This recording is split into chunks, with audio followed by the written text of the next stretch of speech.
Hey, what's up? In this video, we're going to be talking about how do you grow a church, and I'm even going to introduce you to a church that hands out between 400 and 700 bags of groceries every single week, and is literally one of the fastest growing churches in America. How they got there.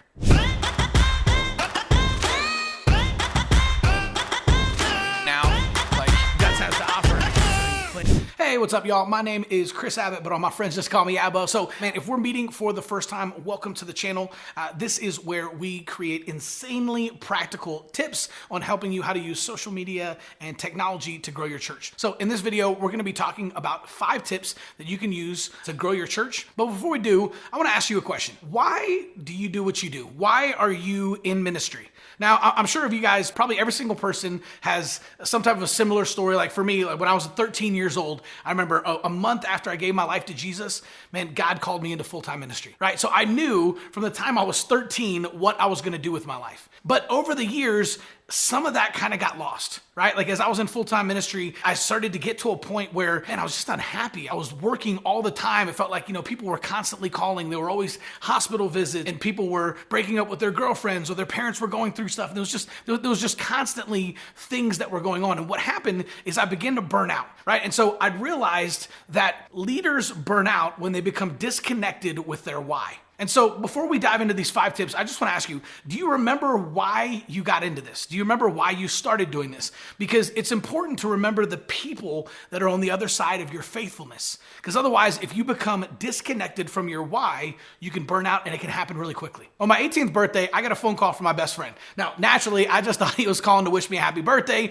tell me how much he appreciated me. And because I was in college, I was pumped that he remembered my birthday, even though he was 2,000 miles away. But instead, he was calling to let us know that one of our best friends had just died in a car accident the night before. And we would hang out. It's the type of place where, every little league kid goes there after their games, right? And football teams, right? And we grew up going to this ice cream shop.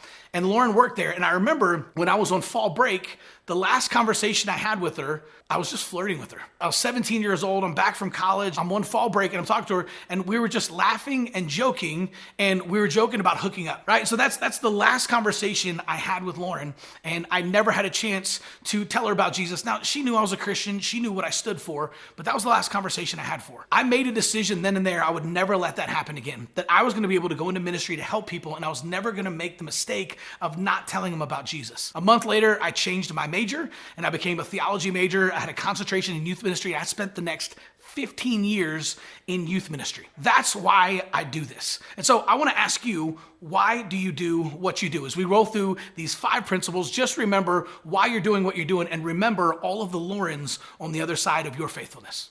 All right, let's dive in. Okay, so how do you go to church? Well, number 1, steal like an artist. Okay, it's important to steal like an artist. Don't steal like a church, okay? What do I mean by that? Well, most churches, what they'll do is they'll go out there and say, man, we need a new kids logo. And so they'll go to Google Images and they'll type in church kids logo. Then they'll find one, they'll download it, and they will literally steal it and make it their own logo.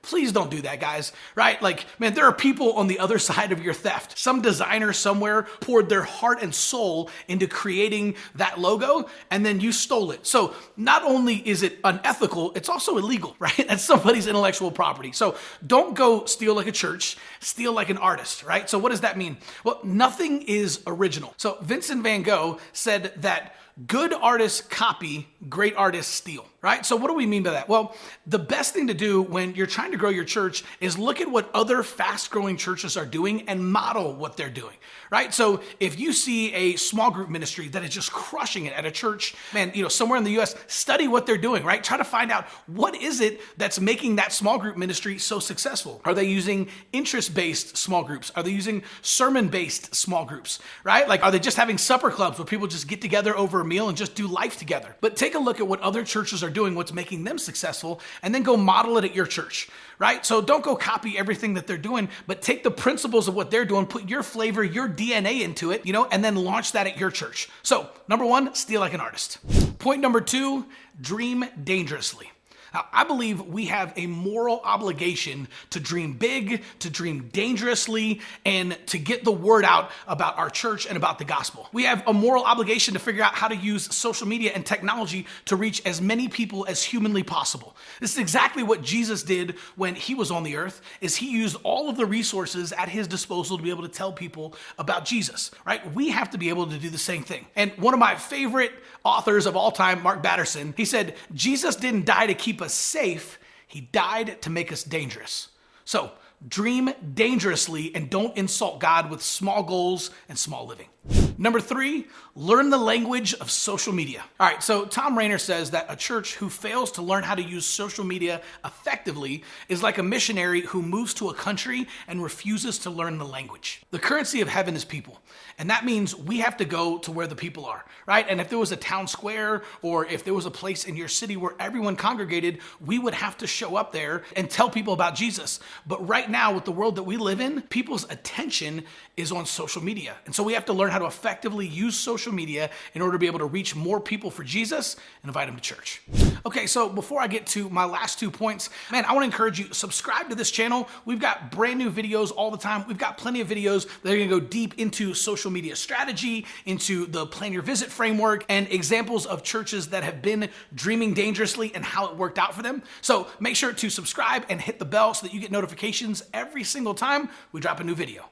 All right, number 4, if it doesn't exist, create it. I know of a church in the Midwest who the pastor was driving around town and his son just looked over him and said, "Dad, we have to feed the poor." That one conversation right there led to them starting a food pantry that now, a decade later, gives away between 400 and 700 bags of groceries every single Friday, right? It all started with a simple conversation. So if you see a need, right, and the solution doesn't exist, go create it, right? There's a reason that the Holy Spirit pointed that out to you. Don't just go look at a need in your city or something that's going on that needs to happen, right? If you see it and you think, wait a second, why isn't someone feeding the poor? Why aren't people taking care of college loans? Why aren't people going to the hospital and praying? Why aren't people going to the children's hospital and doing worship? If it doesn't exist, create it.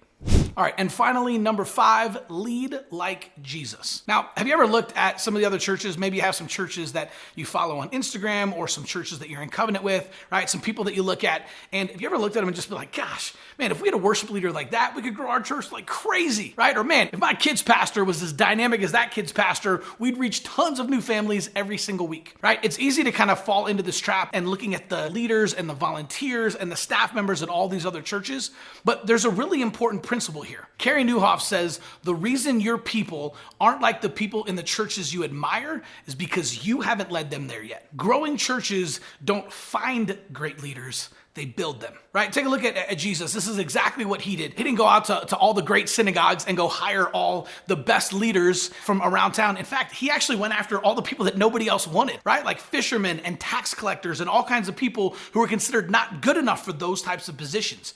He grabbed the ragamuffins and all the people that nobody else wanted, and that's who he led to be able to do it. I mean, take a look at the calling of Peter in Luke 5, right? Take a look at all of the dumb things that Peter says and the things that he screws up and the things that he does wrong while he's walking with Jesus. But that entire time, Jesus is discipling him. He's taking him somewhere. And if you contrast the Peter of the Gospels with the Peter in the book of Acts, they're two radically different people because Jesus led Peter. He discipled Peter. The fastest growing churches in America know that you don't find great leaders, you build them.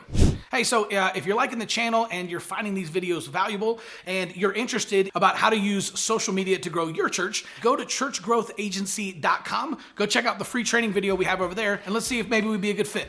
We'll see you soon.